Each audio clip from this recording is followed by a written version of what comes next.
On today's show, Cavs get the win of the year on Monday night as they take down the Denver Nuggets. James Harden was clutch, Donovan Mitchell was clutch, and the Cavs wrap up their 5-game road trip with a 4-1 record. We'll talk about it all on this edition of Locked On Cavs.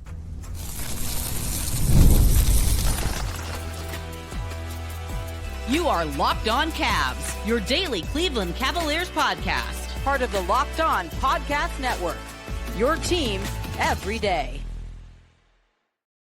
Hi again, everybody. My name is Danny Cunningham, and I cover the Cleveland Cavaliers over at my Substack, The Inside Shot. You're listening to another edition of Locked On Cavs, a proud part of the Locked On Podcast Network, now the #1 sports podcast network in all of America. You can find this show the same place you can find any other Locked On podcast. That's Apple, that is Spotify, that is YouTube as well. If you're watching us right now, please do us a favor. Hit that thumbs up button for us and click the notification bell and make sure you're subscribed wherever you might be consuming this show. On today's show, we will talk about the win over Denver on Monday night, in which both James Harden and Donovan Mitchell came up clutch. We will also talk about the totality of the West Coast road trip for the Cavs as they go 4-1 on this 11-day trip, and why that this is a team that now has a different belief than it did when they originally left to go out west about 2 weeks ago. But we start with the Cavs getting a 119-117 win over the Denver Nuggets on Monday night. I think this is the win of the season. Like, I think that the Cavs have had several nice wins, right? Like, they've won now 33 games on the season. They've won 9 out of 10. They've won 12 out of 15. Like, there's a lot of good things that have happened lately. But as you go through some of their wins, obviously some are more impressive than others. And this is not for me to say that they haven't had several other very good wins, because unquestionably they have.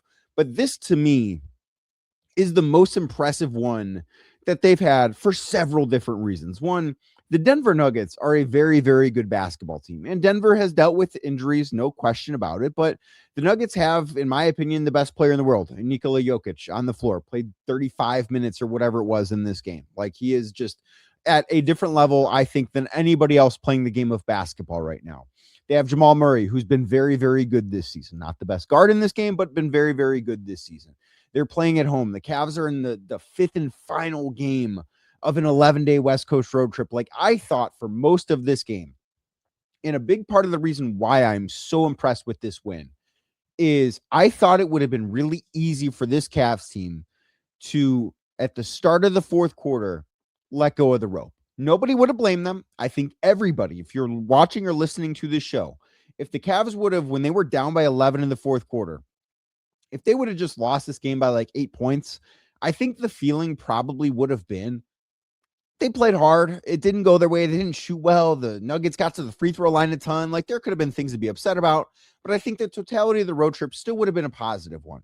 But the fact that they just kept at it, they kept hammering away, they kept keeping their head down and pushing forward and trying to find a way to get a win, that to me is what makes this so impressive, because they did it against a team that I think is very capable of winning the NBA championship in June.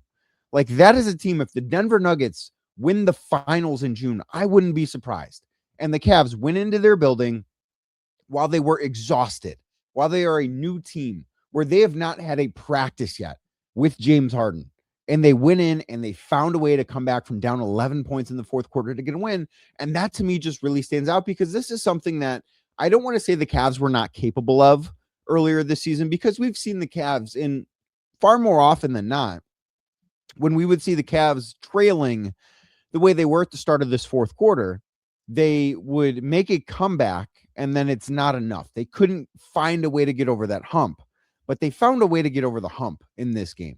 And doing that against an awesome team in Denver, I look at and just say that is incredibly impressive, especially while, and one of the things I do want to talk about today, like, this is game 2 of the Donovan Mitchell, James Harden experience. I think if this is what we're getting in game 2, and I thought both of them were very good in this game, and James Harden came up clutch, the three-pointer that he hit to tie it with, I think, like 35 or 36 seconds left in regulation. He was fouled on the play too. That was not called. I am fascinated to see the last 2-minute report that comes out on Tuesday of this game, because I felt like Zach Zarba and the officiating crew did not have a very good night in Denver. I did not think this was a very well officiated game. I thought that Harden was fouled on that three-pointer. Nothing was called, but made it, tied the game. Huge shot, huge play from him. I thought in like the scoring in the fourth quarter from Harden wasn't crazy. Like, he didn't take over the fourth quarter with scoring the same way that he did against Sacramento. Like, he only in the fourth quarter had 6 points. He had 2 threes. Both of them were big shots, but he had 4 assists. He had 4 rebounds, played 10 minutes, was a plus 13 in those 10 minutes. Like, he did so many things, I felt like, that impacted winning in the fourth quarter of this basketball game. And with Harden, it's not always going to be scoring.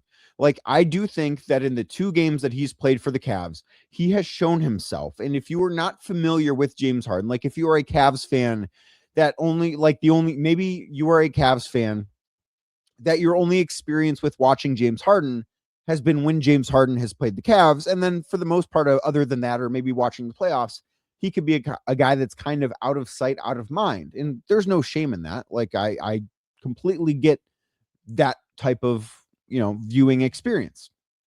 But I think in these 2 games, if that is an accurate description of you, I think you have learned what kind of basketball savant this guy is, because it's not just the scoring. It's not just the ability to get to the free throw line. And he didn't get, James Harden took the 4th most free throws in this game. Jonas Valanciunas took 10 free throws in 15 minutes. I think that says a lot about Zach Zarba and the crew that called this game. But it was, to me, watching how he's able to distribute the basketball, how he's able to put guys in the position to be successful. And there's a play, and I quote tweeted it over at my Twitter, Real D Cunningham. And I want to explain it here because it's in the final couple of minutes of the game. And the Cavs have, James Harden has the ball near half court, and he wants to run pick and roll. And the first thing the Cavs do is they want to get Christian Braun of Denver off of James Harden. So Sam Merrill goes up, sets a screen for Harden, forces a switch. So Christian Braun is off of James Harden. And then he calls up Jared Allen to run a 1-5 pick and roll. Well, Nikola Jokic knows this is coming because he too is a very smart basketball player, you might imagine. And he sends Jamal Murray, who is also in the same corner with Jared Allen, where Jared Allen is in the dunker spot. He sends Jamal Murray up so that basically the Nuggets have 2 smalls defending that pick and roll, and Jokic can then come and help over later. But Harden sees this. And then because of that, Harden doesn't really run that pick and roll. He throws the ball to Donovan Mitchell on the left wing. Allen still rolls to the rim. Jamal Murray is ball watching. He sees the pass go to Donovan Mitchell, and he sort of relaxes a little bit and forgets that he's supposed to be defending Jared Allen. Mitchell sees a wide open Allen in the paint, and Allen is able to then spin around Christian Braun and lay the ball in for 2 points to cut the deficit to 1. And it's like those type of plays where you can see that he is seeing this game a step or 2 ahead. Like, it is the basketball IQ of James Harden. And I do think there are a lot of high IQ basketball players on this Cavs team. Like Donovan Mitchell has an incredibly high basketball IQ. I think Evan Mobley has an incredibly high basketball IQ. But the fact that Harden's basketball IQ is as high as it is, I think has made this so it's an easier transition. Because I do think as we watch this, and James has played with a lot of high IQ players throughout his career. There's no doubt about that. Like Kyrie Irving, Kevin Durant, Chris Paul, Kawhi Leonard. Like most of the great players in the NBA are high IQ guys. But I think that is something, and that play is just one example of it. But that is something that I think makes this transition easier for the Cavs. I think it makes it easier for everybody involved. And yeah, James is going to hit shots some nights, and some nights he might not have the best shooting night, but he's still, I think, on this team, especially with the way that the group is built, I think on a very regular basis, even on nights where he doesn't have it going scoring, and like he scored 22 points in this game. That's fine. That's all the Cavs. They don't need much more than that from James Harden. There are going to be nights where he has 35. There are probably going to be nights where he has 15. But I think on every night, there are going to be ways where he can impact winning. And like one of the other things too, in this game, and they took one away, he originally had 4 blocks in this game. James Harden finished with 3 blocks on the night. Like, I know that he's not the best defender, and I know that there are times where he's not a very good off-ball defender, but he did a lot of really good things. Like defensively, the final or second to last possession that Denver had, where he comes over and shows a late double to Nikola Jokic, and Jokic ends up turning the ball over, who, by the way, had 7 turnovers in this game. And I thought Jared Allen did a very good job defending Nikola Jokic in this game. But like, that is a very high IQ basketball play. That is a a good defensive play from him, even if it's not something that you're like, oh man, all defense type of guy. So I thought James Harden was very good in this game. I thought Donovan Mitchell was really good in this game because in the first half, and I think that this game can sort of be looked at as a sense of the moment type thing for Donovan Mitchell, because the Cavs were exhausted.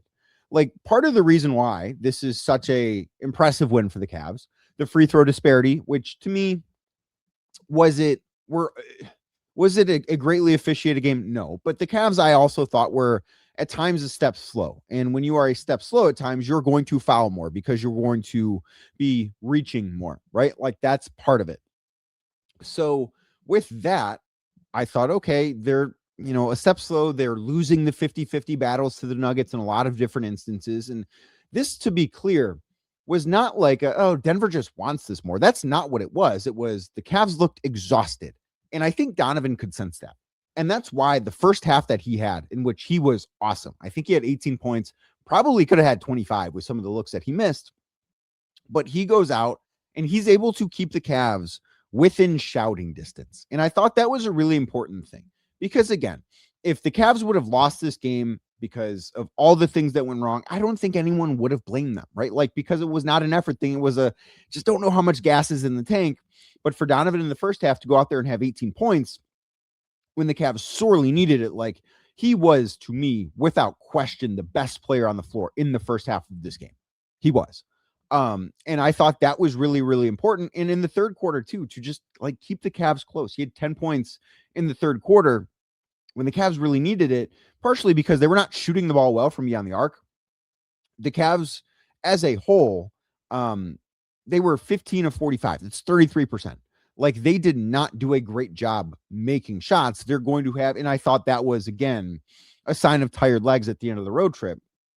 So there were a lot of things that I thought the Cavs overcame to win this game. And I think that should be looked at as a really big step in the right direction, because not only does it show that even on their off nights where this was not some greatly, like, they didn't play awesome, right? They did not play a great game against Denver, but they found a way to win. So even on their off nights, they are showing that they're capable of beating very good teams, because that is exactly what Denver is. Denver is a great basketball team. And I get it. They're not at full strength, but the Cavs don't have Evan Mobley. Like, I know that Denver is without Aaron Gordon. They're without Peyton Watson, but Evan Mobley is the best player that did not play in this game between these two teams. And I think that is something that matters greatly when you talk about it. But the Cavs finding a way to beat a really, really good team when they don't have their best stuff is not something that was possible earlier this season. I think that this is an example of showing that the floor for this team is higher than it was before. But it's also a mental toughness example. Like, it would have, as I mentioned, it would have been easy for the Cavs to fold. It would have been. Nobody would have batted an eye. We all would have said 3-2 on that West Coast road trip while the team's totally remade. James Harden had no practice time. 3-2, very acceptable outcome for that 5-game trip. Instead, they go 4-1. And it's hard for me to look at that and say this was anything other than an incredible success. And the other thing that happened while the Cavs were out west is I think their mindset has shifted. I think that this is a team that now believes in itself in a way that I'm not sure it believed in itself when the plane originally took off for Phoenix a couple of weeks ago. I'll tell you why that is next right here on Locked On Cavs. But first, today's show brought to you by ZocDoc. Finding a doctor you actually like can feel like discovering a diamond in the rough. Sure, you want someone who's a network, nearby, has availability, but you also want a doctor who listens and makes you feel comfortable and explains things clearly. That can be tough to find, but that doctor does exist, and finding them is easy when you use ZocDoc. ZocDoc is a free app and website that helps you find and book high-quality in-network doctors so you can find someone you love without all the hassle. We're talking about booking in-network appointments with more than 150,000 providers across all 50 states, all of them, from Alabama to Wyoming, all of them. I don't know if Alabama is the first state alphabetically, but you get the point. All states that cover over 200 specialties, from primary care and dentistry to dermatology and even eye care. ZocDoc makes the process simple. You can search by specialty or symptoms and actually build a care team that works for you. Plus, if you want to go in person or do a video visit, ZocDoc makes it easy either way. So stop putting off those doctor's appointments and go to ZocDoc.com/lockedonnba to find and instantly book a doctor that you love today. That is ZocDoc, ZocDoc.com/lockedonnba. Again, ZocDoc.com/lockedonnba. Thank you to ZocDoc for sponsoring this message. Today's show is also brought to you by Wayfair. The new year's here, and it's the perfect time to reset your routine and refresh your space. And if you're spending more time at home, you might as well love how it looks and how it feels. That's why you should turn to Wayfair. It's a one-stop shop for getting your home back on track. From bedding and mattresses to storage solutions for every room, Wayfair makes it easy to start the year fresh. Wayfair has everything you need for a full home refresh all in one place. Whether you're updating your living room, organizing your space, or upgrading your work from home setup, Wayfair's huge selection makes it easy to find exactly what works for your style and for your budget. I did both of those things. Living space, upgraded. We got a new dresser. We got a new nightstand. I got this chair I'm sitting in. If you're watching on YouTube right now, I have a nice chair now. Did not have a nice chair before. You know why I didn't have a nice chair before? Because the chair I was using before was not from Wayfair. This one is, and it rocks. I watch games in here all the time now because I'm so much more comfortable. Upgraded my living space, upgraded my working space, and I did it all with Wayfair, and you can too. So get organized, refreshed, and back on track this new year for way less. Head to wayfair.com right now to shop all things home. That is Wayfair, WAYFAIR.com. Wayfair, every style, every home. Thank you again for making this edition of Locked On Cavs your first listen. Thank you to those of you that make Locked On Cavs each and every day. And if that is you, you might want to check out the Locked On Cavs Everyday Club. A link is in the show description, and you can get access to ad-free versions of Locked On Cavs and whatever podcast platform you so choose if you do sign up. And the Cavs, I think, when they left to go out to Phoenix, Arizona for the first game of this road trip nearly 2 weeks ago at this point, I think there was belief in the team. I do. I think that they thought they were turning things around. I think they thought they were heading in the right direction, and they were. They've been playing really, really good basketball since December 29th. But I think that has gone to a new level. I do think, given the injury issues that Darius Garland has had, and the fact that every time the Cavs seemed to turn a corner, they kind of also took a step back not too far afterwards. I think that belief, while there, wasn't as strong as anybody thought it would have been when this season began, right? Like, this was a team that entering the season was the odds-on favorite to win the Eastern Conference. They were thought of as the best team in the Eastern Conference, the most talented team, the most complete team. Like, it was hard to see a world in which the Cavs were not at least in the conference finals, and it was hard to see any teams other than the New York Knicks earlier this season, before the season. It was hard to see a team not named the Knicks in the East getting in their way and winning the conference. Obviously, a lot has changed since then, and the Cavs had not held up their end of the bargain for the first, I guess, third or half of the season. Probably third is a more accurate way to put it. But they, since the trade, and I think it's been very evident in these last two games, because they've had two fourth quarter comebacks, and they've been very different mountains to climb, right? Like the fourth quarter comeback against Denver, given how good Denver is, given who's on the floor for the Nuggets, a much more impressive win than coming back from down 7 against the Sacramento Kings, who are putting out Russell Westbrook at the end of his career, and DeMar DeRozan, who's not very good anymore, and a bunch of young guys. And that Kings team is very much trending in the wrong direction, or they should be bad, like they're tanking. So that was not, to me, some overly impressive win. It was a good win, and the Cavs needed it, but I didn't come away thinking, wow, there's no way the Cavs could have found a way to do this before the trade, right? Like, James Harden was awesome in that game. Donovan Mitchell was awesome in that game. But that was not some exercise in belief or mental toughness. This was. And I think when you combine the two things, I think you can look at it and say, this is a group that truly does, I think, in a different way. And I will be very interested to see what the vibes around this team feel like being around them on Wednesday when they're back at home. But this is a group now, just in watching them from afar, they look like a team that believes it can win the title.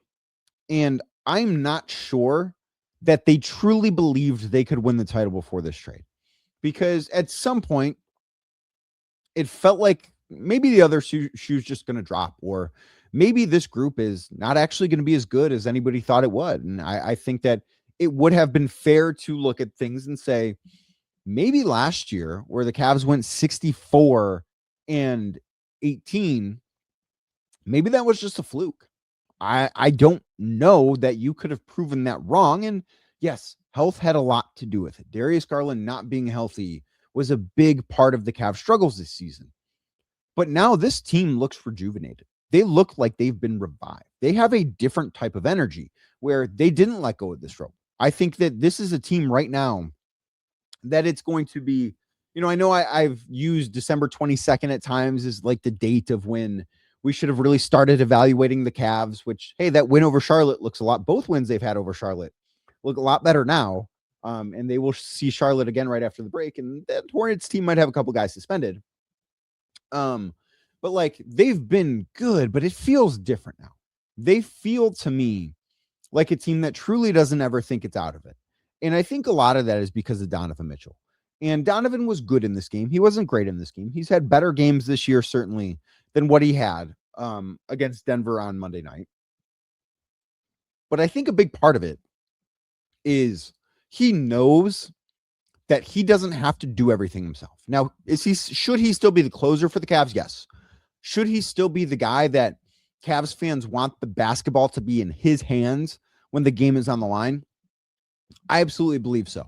But I think in getting to that point, things are going to be much easier for them. And I think that the Cavs realize that because I think they have seen what they've been able to do in these past two games where, yes, the win over Sacramento, it's a nice win. It's not worth throwing a parade over.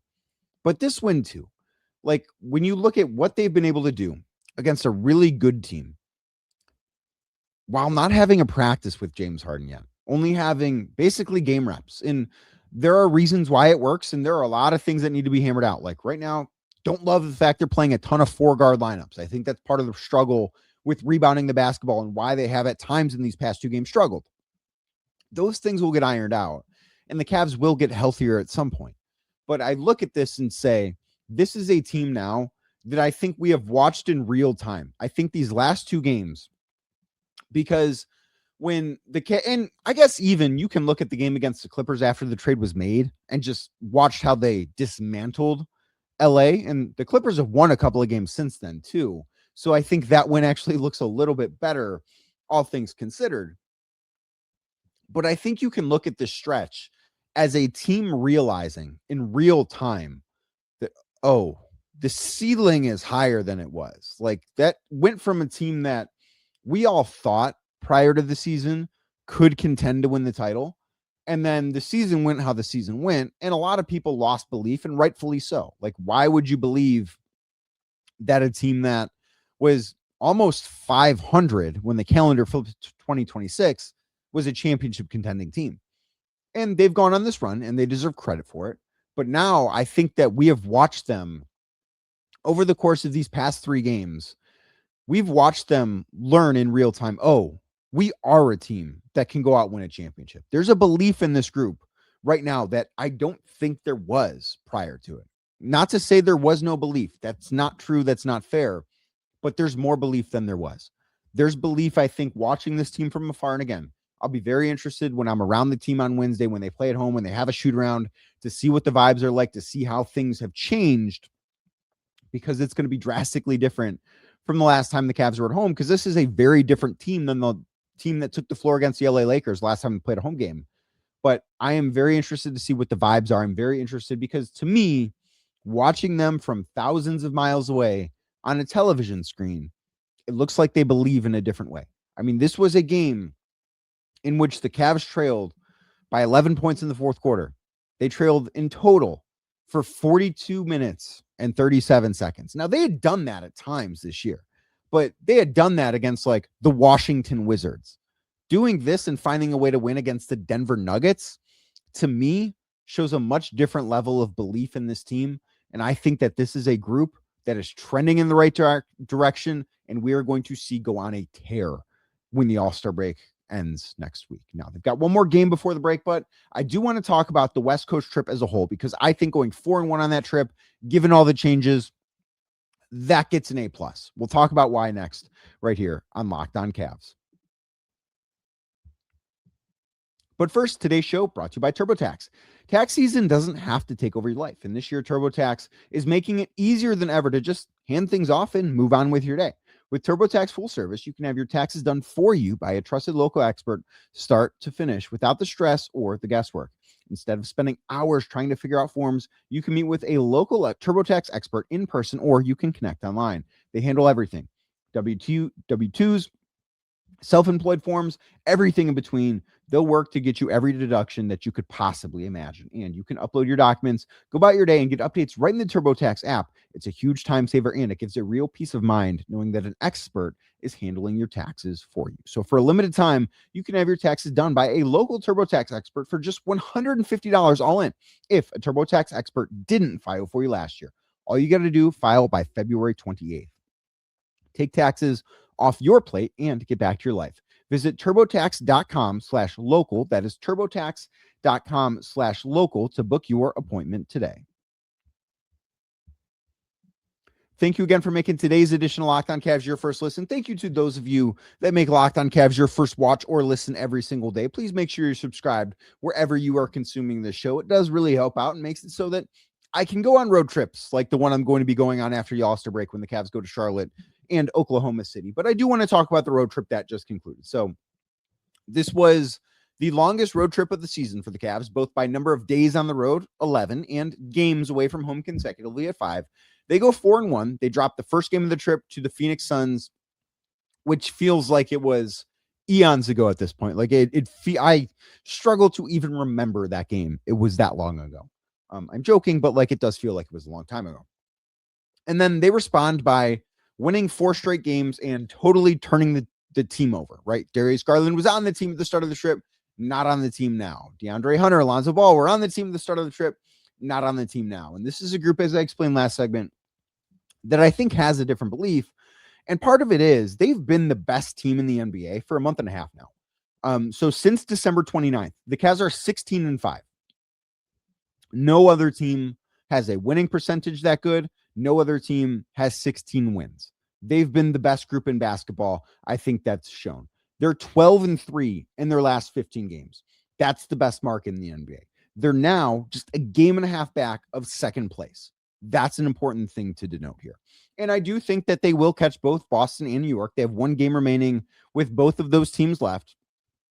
And the Celtics, I do believe, coming up right after the All-Star break, I believe they go on a pretty difficult West Coast road trip. I think it's a 4-game trip. I want to pull up their schedule just to be accurate here. But like that is, especially when you consider that the Cavs have one of the easiest schedules in basketball the rest of the season, that is something that I look at as an opportunity for the Cavs. So the Celtics will come out of the All-Star break going to Golden State, the Lakers, the Suns, and Denver. That is a tough road trip. We just saw the Cavs go through a road trip that had 2 of those teams. That's a tough, and the Celtics are not going to go like winless on that trip, but that's an opportunity, I think, for the Cavs to make up games. And this is a group that is just trending in the right direction. This West Coast road trip, before the trip, and I don't think I talked about this, but before the trip, I sort of had the feeling that this road trip is either going to make or break the Cavs, given what they had done over the month before it. So they left for the West Coast, I believe, on January 29th, which, again, a month out of that December 29th date in which they really turned things around. That was the day they beat San Antonio in San Antonio. I thought, okay, they're either going to build upon the success they've had, or they're going to come back down to earth, and this is just going to be a season where we watch the Cavs kind of go 45-37, and, maybe they win a series, maybe they don't. But going 4-1 on this trip, I think really reinforces that this is a group that, while right now I don't know that they're favored to win the Eastern Conference, I need to pull up FanDuel to check the odds, and the Detroit stuff that happened with the Pistons might affect that a little bit, considering I would not anticipate Isaiah Stewart playing for a little while now. And Jalen Duren might miss some time too because of that fight. But the Cavs they have the second best odds to win the Eastern Conference. And I just look at this and say, I need to see a little bit more, but we've seen their floor already rise up from what it was. And I think that the more time this group gets together, and they're going to have a lot of opportunities, and they've got a very weak schedule the rest of the way, as I've talked about on this show. Big part of the reason why I think they can move up is because they have the easiest or the second easiest. I don't know if it's changed with this game, but they've got one of the easiest schedules in basketball. They have the easiest schedule in the entire Eastern Conference the rest of the way. They're going to have opportunities to go through some growing pains and still win games. That is obviously a very good sign and something that you want your basketball team to be able to do. That's where the Cavs are at right now. They believe that they can win a championship. They're a different group right now, both in terms of who is actually on the team and what the belief in the team is than when they went out west, and it's in all the best possible ways. So this was, I think, the best win of the season for the Cavs, beating the Denver Nuggets, coming back from down by 11 points in the fourth quarter. Very, very impressed with this group. They'll fly back from Denver. They're probably in the air as I record this. It's 1:01 in the morning on Tuesday right now as I'm talking. They're probably in the air right now. They'll have Tuesday off. They take on the Washington Wizards in a game that I'll talk about on tomorrow's show. Probably going to be closer than you'd like it to be. But it's a game that they should win. And this is a team that should be feeling really good about itself as it heads into the All-Star break that has finally arrived. So that's going to do it for today's edition of Locked On Cavs. Please do me a favor. Make sure you're subscribed wherever you're listening to the show. If it's Apple, if it's Spotify, or if it's another podcast platform of your choice. And also, if you're watching the show on YouTube, please hit the thumbs up button as we get out of here. Click subscribe and hit that notification bell so you don't miss the latest Locked On Cavs content. And I will be back tomorrow talking more about the Cleveland Cavaliers.